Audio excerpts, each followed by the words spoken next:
Hello, good morning everyone. So today we will discuss our next division, that is meiosis division, which is also called as reductional division.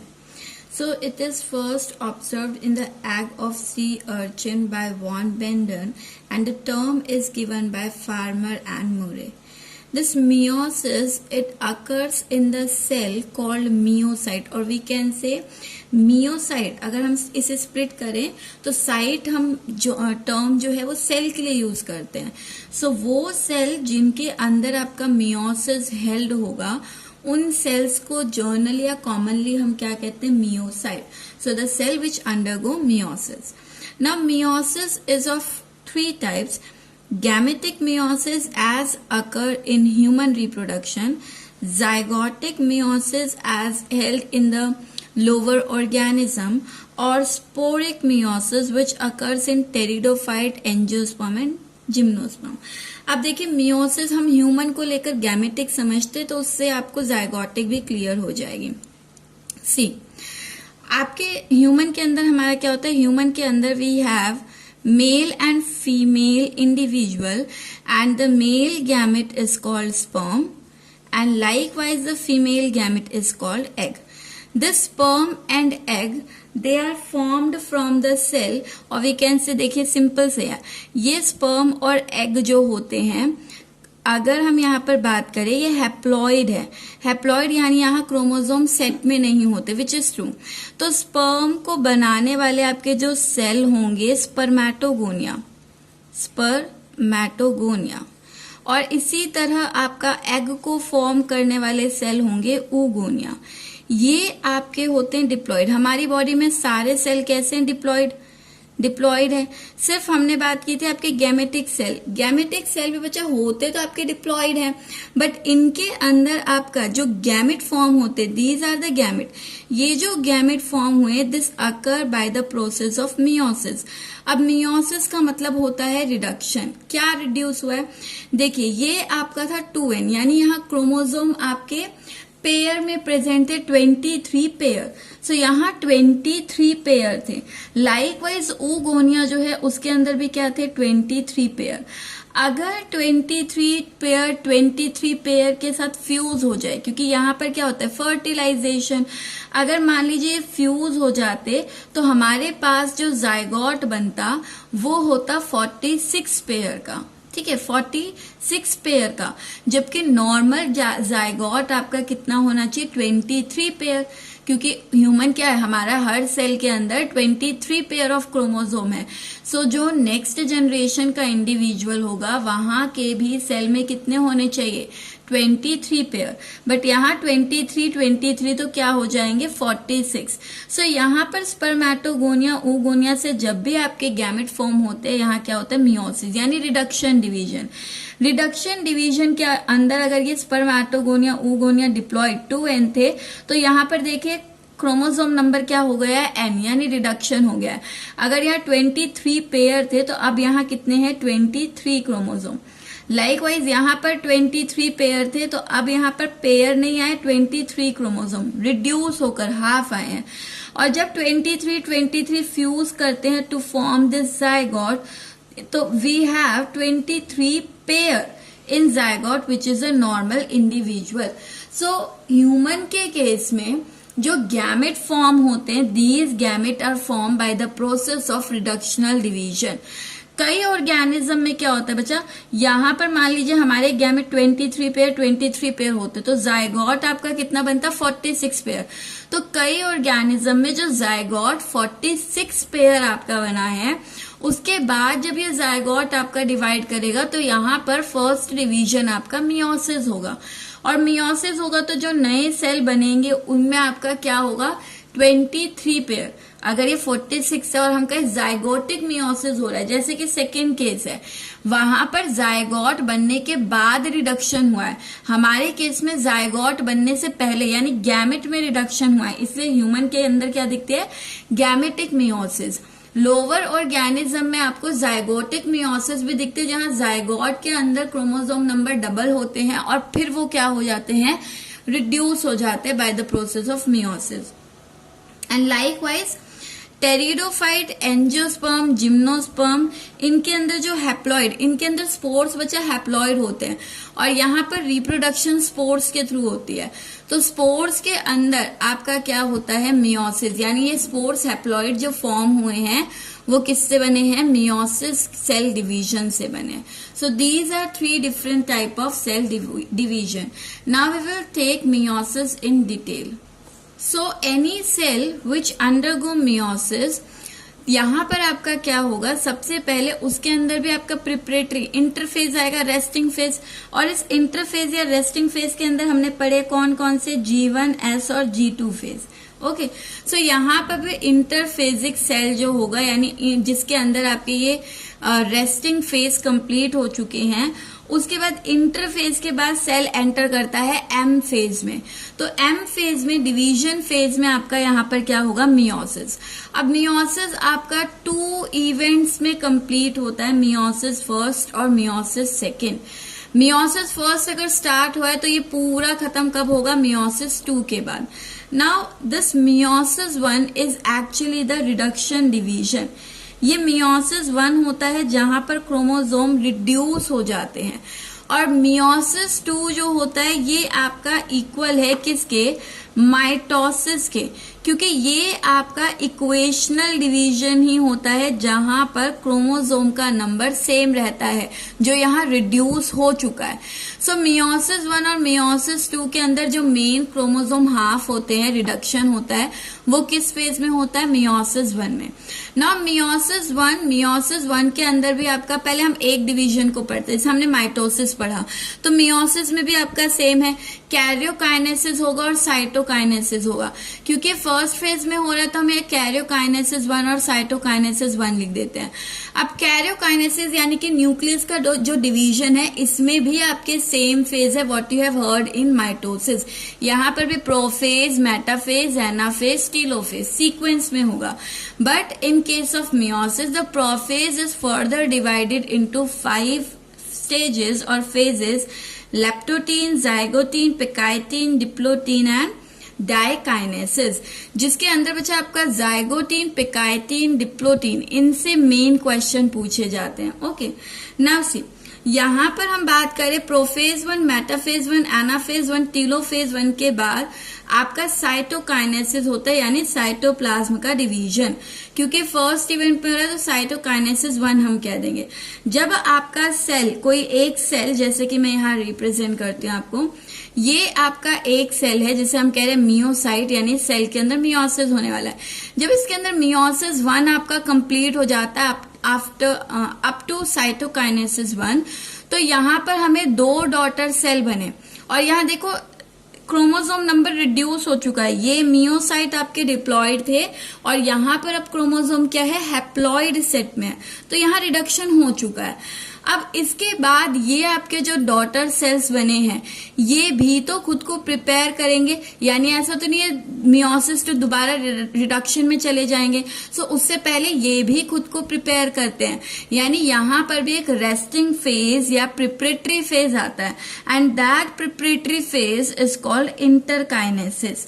Interkinesis, अगर आपसे कोई पूछे interphase और interkinesis में क्या difference है, तो इंटरफेज जो है रेस्टिंग फेज है before start of division. Division start होने से पहले का रेस्टिंग फेज, जहां पर आपके all the essential protein, energy molecule and DNA duplication occur. जितना भी एनर्जी मॉलिक्यूल, एसेंशियल एलिमेंट है वो फॉर्म होंगे, और डीएनए का क्या हो जाता है, यहाँ पर एस फेज इंक्लूड होता है, यानी डीएनए का डुप्लीकेशन होता है। Okay, but in case of interkinesis this is the resting phase between meiosis 1 and meiosis 2। ये आपका रेस्टिंग फेज है मियोसिस 1 और मियोसिस 2 का के बिटवीन, और in this interkinesis there is no S phase, यानी कि यहाँ पर आपका प्रिपरेटरी फेज है कि आगे जो डिवीजन होने वाला है उसके लिए एनर्जी मॉलिक्यूल, प्रोटीन फॉर्म किया जाए, बट डीएनए डबल नहीं किया जाता है, डीएनए डबल नहीं किया जाता है। ओके, सो ये इंपॉर्टेंट डिफरेंस है इंटरफेज और इंटरकाइनेसिस में। After interkinesis these two daughter cell, ये दोनों daughter cell, they enter into meiosis 2 and as I have told you meiosis 2 is just similar to mitosis. So यहाँ पर भी karyokinesis होगा, साइटोकाइनेसिस होगा, क्योंकि सेकेंड इवेंट में हो रहा है. So we will mention karyokinesis two cytokinesis two. And in karyokinesis we have same stages, prophase, metaphase, anaphase and telophase 2. Okay, now see यहाँ पर इंटरकाइनेसिस के बाद ये दोनों डॉटर सेल आपका एंटर करेगी मियोसिस 2 में and we will get 4 new cells. So अगर माइटोसिस और मियोसिस में डिफरेंस देखा जाए, माइटोसिस के अंदर आपका एक सेल जब डिवाइड हुआ तो उससे हमें 2 न्यू डॉटर सेल्स बने, लेकिन मियोसिस के अंदर जब एक सेल आपका डिवाइड होता है तो यहाँ पर हमें कितने मिल रहे हैं, 4 न्यू सेल्स मिल रहे हैं. Now coming to the meiosis first, you just have to remember the diagram in these division. So meiosis 1 में चलते, meiosis 1 का प्रोफेज 1.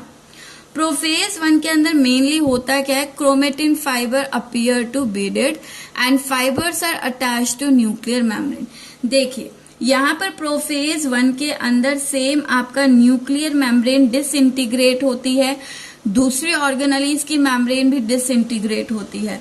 अलॉन्ग विथ दिस यहाँ पर जब डिसइंटीग्रेशन शुरू हुआ है तो लैप्टोटीन, प्रोफेज 1 के लैप्टोटीन स्टेज को हम बुके स्टेज भी कहते हैं, बुके स्टेज, क्योंकि ये आपका अपीयर होता है लाइक अ फ्लावर बुके, जहां पर आपके जो क्रोमेटिन फाइबर्स है they are attach with this nuclear membrane and beads are appear on this. So मैंने आपसे कहा था जो डीएनए है वो थ्रेड है और वो आपका कंडेंस है इस तरह के बॉल्स पर, जिसकी वजह से वो छोटा हो जाता है.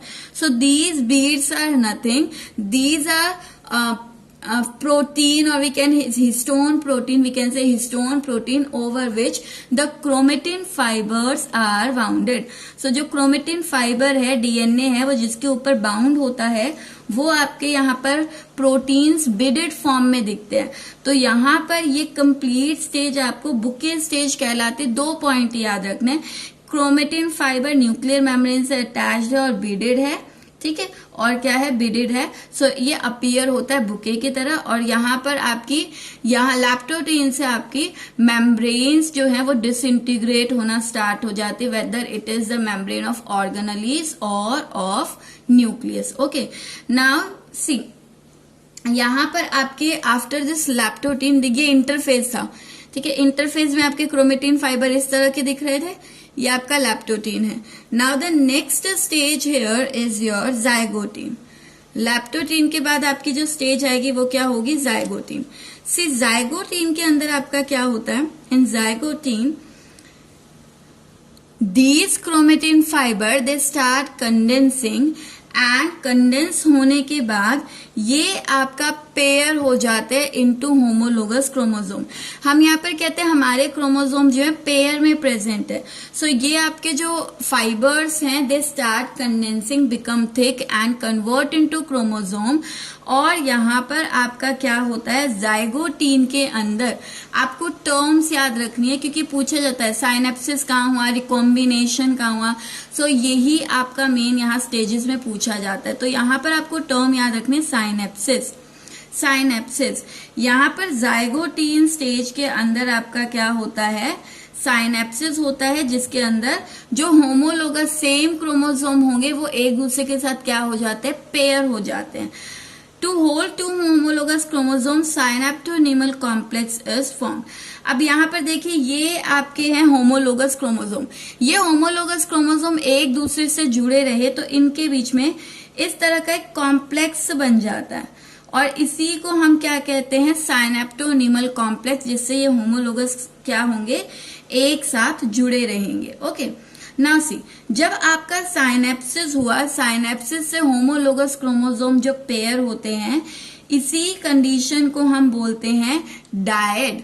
ये होमोलोगस क्रोमोसोम जो पेयर हुए, साइनेप्सिस हुई, so what we get here, dyad of chromosome. Chromosome dyad यानी कि पेयर में मिले हैं, या फिर इसी को हम बाइवेलेंट भी कहते हैं. ओके, बाइवेलेंट भी कहते हैं, या इन डायड को अगर हम देखें तो ये डायड हमें अपीयर होते हैं एज अ टेट्राड, 4 आर्म की तरह, क्योंकि आपका देखो इनके बीच वाली आर्म जो है वो तो फ्यूज होकर साइनेप्टोनिमल कॉम्प्लेक्स बना लेती है और हमें ये बाहर की तरफ इस तरफ 4 आर्म्स दिखेगी, तो ये आपको टेट्राड की फॉर्म में अपीयर होता है। नाउ यहां पर आपकी जो एडजेसेंट आर्म्स होती हैं उन्हीं को हम सिस्टर क्रोमेटिड्स कहते हैं। वाई सो, देखिए आपका क्रोमोसोम जब कंडेंस हुआ था ना बच्चा, इस तरह से कंडेंस होता है, ये क्रोमोसोम था जिसके अंदर आपके 2 फाइबर्स थे, क्रोमोनिमा। ओके, नाउ जब यहां पर आपका सिंथेसिस फेज आता है तो ये दोनों क्रोमोनिमा अपनी अपनी कॉपी बनाते हैं। सो यहां पर ये एक थ्रेड है, इसने अपनी कॉपी बना ली इस तरह से, इस तरह से। ओके, जो दूसरा थ्रेड है उसने भी अपनी क्या कर ली, एक कॉपी बना ली। ये डीएनए रेप्लिकेशन हो गया, दोनों ने अपनी कॉपी बना ली। When they form a copy, so यहां पर आपका इस तरह से इनके बीच में एक मेम्ब्रेन फॉर्म हो जाती है, मेम्ब्रेन फॉर्म हो जाती है। सो ये जो 2 आर्म है, ये आर्म क्या कहलाएंगी, आपकी सिस्टर क्रोमेटिड्स कहलाएंगी, क्योंकि यहाँ पर क्या है, ये एक दूसरे की कॉपीज हैं। ये 2 आपके थ्रेड थे और इन दोनों थ्रेड ने अपनी ये नई कॉपी बना ली है। So these 2 are what, these 2 are sister chromatids. Likewise यहाँ पर हम अगर देखें होमोलोगस की, एक क्रोमोसोम की जो 2 आर्म्स होती हैं ये तो हैं सिस्टर क्रोमेटिड, ठीक है ना, दोनों एक साथ है। अगर यहाँ पर मैं एक होमोलोगस क्रोमोसोम इसके साथ ले आऊं लाइक दिस, ये होमोलोगस है, सो यहाँ पर आपके 2 होमोलोगस की जो आर्म्स होंगी वो आपकी नॉन सिस्टर क्रोमेटिड्स कहलाएंगी। यानी कि इसकी ये आर्म और इसकी ये आर्म अगर हम पूछे ये दोनों क्या हैं, सो ये दोनों नॉन सिस्टर क्रोमेटिड्स हैं। ओके, नाउ सी नेक्स्ट यहाँ पर क्या होता है, तो आपको याद रखना है पहली स्टेज यानी लेप्टोटीन के अंदर तो बुके कंडीशन थी, जाइगोटीन के अंदर आपका हुआ साइनेप्सिस और यहीं पर आपको डायड या टेट्राड अपीयर होते हैं। Okay, now see the next stage here is zygotene. Zygotene के अंदर जो डायड थे वो स्प्लिट होते हैं वर्टिकली टू फॉर्म टेट्राड, ठीक है। सो टेट्राड स्टेज आप यहाँ पर मेंशन करेंगे जाइगोटीन में कि जो डायड बने थे, डायड आपके बन गए थे, डायड या बाइवेलेंट बन जाते हैं आपके जाइगोटीन स्टेज पर ही, और ये जाइगोटीन स्टेज ही अभी चल रही है, 3rd स्टेज नहीं डिस्कस करें।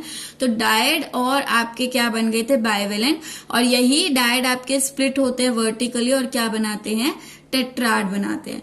इसके अलावा यहाँ पर एक और चीज होती है that is crossing over. So crossing over start between 2 non sister chromatid, यानी जो होमोलोगस क्रोमोसोम हमने ड्रॉ किए इस तरह से, ये एक क्रोमोसोम और ये इसका होमोलोगस था। सो होमोलोगस क्रोमोसोम के बीच में ये जो 2 नॉन सिस्टर क्रोमेटिड है या ये जो 2 नॉन सिस्टर क्रोमेटिड है, इनके बीच में आपका पेयरिंग होती है, यानी कुछ इस तरह से अपीयर होगा। ये आपका एक क्रोमोसोम और दूसरे क्रोमोसोम की क्रोमेटिड ने इसके साथ क्या की, क्रॉसिंग की। अब ये क्रॉसिंग हम एक में दिखा रहे हैं डायग्राम में, ये क्रॉसिंग आपके दोनों आर्म में हो सकती है, यानी कि आपके होमोलोगस क्रोमोसोम ना ये एक के ऊपर एक होते हैं, ऐसे एक के ऊपर एक है, और यहाँ पर आपका क्रॉसिंग ओवर जो है इस तरह से दोनों आर्म में हो सकती है। हम एक में ही दिखा रहे हैं इस तरह से, बट ये दोनों में हो सकते हैं क्योंकि एक के ऊपर एक लेंथ वाइज होते हैं, ये 2 होमोलोगस क्रोमोसोम है एक साथ, ठीक है। नाउ सी यहाँ पर क्रॉसिंग ओवर आपकी स्टार्ट होगी इन नॉन सिस्टर क्रोमेटिड के बीच में, बट स्टिल ये पूरी तरह से फ्यूज नहीं होती हैं और यहाँ पर एक एक्स स्ट्रक्चर बनता है। यानी जैसे जब ये लेंथ वाइज आपका ये क्रॉसिंग ओवर हो रही है ना, तो ये पूरी आपकी फ्यूज नहीं है, ये फ्यूज नहीं, देखो गैप है, सिर्फ ये एक छोटा सा एक्स बना। सो ये जो एक्स बनता है इसी को हम कहते हैं chiasma. Only X structure is formed in tetrad. तो इसमें आपका सिर्फ एक्स स्ट्रक्चर जो है वो फॉर्म्ड होना अपीयर होता है, ठीक है। तो जाइगोटीन के अंदर आपका क्या क्या हुआ है, साइनेप्सिस हुआ है, क्रॉसिंग ओवर हुआ है, डायड या बाइवेलेंट फॉर्म हुए और वो स्प्लिट होकर टेट्राड की अपीयरेंस दे रहे हैं। Now the next stage is pachytene. Pachytene के अंदर आपका चास्मा फॉर्मेशन हो गया। देखिए इस डायग्राम में मैंने दिखाया, ये आपका एक्स स्ट्रक्चर इन दो के बीच में, ये एक्स स्ट्रक्चर इन दो के बीच में। सो यहाँ पर एक्स स्ट्रक्चर जो बन जाता है due to the crossing over between two non sister chromatid, उसी को हम क्या कहते हैं, चास्मा फॉर्मेशन कहते हैं। अब जहां पर चास्मा फॉर्मेशन यानी कि क्रोमोसोम क्रॉस हुए हैं, सो इस पॉइंट पर ये एक दूसरे से अपना जेनेटिक मटेरियल एक्सचेंज करते हैं। तो चास्मा फॉर्मेशन होने के बाद होमोलोगस क्रोमोसोम के बीच में क्या होगा, एक्सचेंज ऑफ जेनेटिक मटेरियल। और ये जेनेटिक मटेरियल कैसे एक्सचेंज होता है, तो इस पहले क्रोमोसोम की मान लीजिए यहाँ पर आर्म ये कट करने के लिए एक एंजाइम होता है कट करके, और दूसरे क्रोमोसोम की आर्म कट करके जोड़ने के लिए एक एंजाइम होता है which is called recombinase enzyme. तो यहाँ जेनेटिक मटेरियल का एक्सचेंज जो है दो होमोलोगस क्रोमोसोम के बीच में कौन कराता है, रिकॉम्बिनेज एंजाइम। ठीक है, और ये कैसे होता है आपका, ब्रेकिंग एंड एक्सचेंज, निकिंग होता है, डीएनए टूटकर दूसरे के साथ जुड़ जाता है। तो ब्रेकिंग और एक्सचेंज से आपका यहाँ पर क्या होगा, जेनेटिक मटेरियल चेंज होगा, एक्सचेंज होगा। Now the next stage is diplotene. Diplotene के अंदर आपका क्या होता है, जो साइनेप्टोनिमल कॉम्प्लेक्स बना था आपके दो होमोलोगस क्रोमोसोम के बीच में, यानी इनके बीच में जो ये जुड़े हुए थे होमोलोगस, ये साइनेप्टोनिमल कॉम्प्लेक्स ब्रेक हो जाता है और सिस्टर क्रोमेटिड जो हैं दे फ्यूज्ड अगेन। और जो सिस्टर क्रोमेटिड, ये जो दो आर्म थी, ये आपस में दोबारा से, यहां देखो ये आर्म खुल गई थी ना, ये सिस्टर क्रोमेटिड खुल गई थी और क्रॉसिंग ओवर हुआ था। अब ये सिस्टर क्रोमेटिड दोबारा से देखो ये इस तरह से खुल गई थी और ये क्रॉसिंग ओवर हुआ था दो क्रोमोसोम के बीच में। अब ये क्या होगा, ये साइनेप्टोनिमल कॉम्प्लेक्स जो इनके बीच में था ये ब्रेक हो जाएगा और ये जो सिस्टर क्रोमेटिड है वो एक दूसरे से दोबारा से इस तरह से फ्यूज हो जाती है। यहाँ पर क्या हो चुका है, जो सिस्टर क्रोमेटिड फ्यूज हो रही है, सिस्टर क्रोमेटिड यहाँ पर क्या हो रही है, फ्यूज हो रही हैं और इसके साथ होमोलोगस क्रोमोसोम सेपरेट हो जाते हैं, सेपरेट डिसजंक्शन हो गया है। तो ये होमोलोगस क्रोमोसोम एक दूसरे से क्या हो रहे हैं, सेपरेट हो रहे हैं। टर्मिनलाइजेशन स्टार्ट होता है, यानी कि सेपरेशन जो होता है जिप मैनर में होता है, जैसे आप किसी चेन को खोलते हैं उसी तरह से ये आपका एक्स स्ट्रक्चर जो है वो आपका ओपन होता है और ये आपका क्या हो जाते हैं, होमोलोगस क्रोमोसोम सेपरेट हो जाएंगे। सो डिप्लोटीन के अंदर आपको क्या क्या याद रखना है, साइनेप्टोनिमल कॉम्प्लेक्स आपका ब्रेक होगा, ओके, और होमोलोगस क्रोमोसोम जो है सेपरेट हो जाएंगे और सेपरेट होने के साथ साथ सिस्टर क्रोमेटिड फ्यूज हो जाएगी। Now the next stage here is diakinesis. अगला स्टेज यहाँ पर आता है डायकाइनेसिस का। Now the last stage of prophase 1 is dikinesis. Now what happen in dikinesis? The nuclear membrane dissociate and disappear. यहाँ पर न्यूक्लियर मेम्ब्रेन जो है वो डिसोसिएट और डिसअपियर हो चुकी है पूरी तरह से। प्रोफेज 1 में आपका न्यूक्लियर मेम्ब्रेन ही डिसइंटीग्रेट होती है, तो वो धीरे धीरे हो रही थी और साथ साथ ये क्रोमोसोम्स में चेंजेस आ रहे थे। अब खत्म, जब प्रोफेज 1 एंड पर आ गया तो न्यूक्लियर मेम्ब्रेन पूरी तरह से डिसअपियर हो चुकी होगी। यहाँ पर एस्टर फॉर्म हो चुका होगा जो कि नॉर्मली प्रोफेज में बनता है, सो एस्टर फॉर्म हो चुका होगा। स्पिंडल फाइबर्स अपीयर हो चुके होंगे फ्रॉम दिस एस्टर और chromosome with exchange genetic material are appear. अब देखिए यहाँ पर क्या डिफरेंस है, जो क्रोमोसोम्स थे इन क्रोमोसोम में जेनेटिक मटेरियल एक्सचेंज हो चुका है ना। सो यहाँ पर chromosome with exchange genetic material appears here. So इस तरह से आपके क्रोमोसोम में जेनेटिक मटेरियल एक्सचेंज हो चुका है। नाउ अच्छा, क्रोमोसोम आपको इस तरह से दिखाने हैं, okay. So this is the completion of your prophase 1. Now in the next part of video we will discuss the next stage of meiosis 1, that is metaphase and anaphase. This is all for today. Thank you.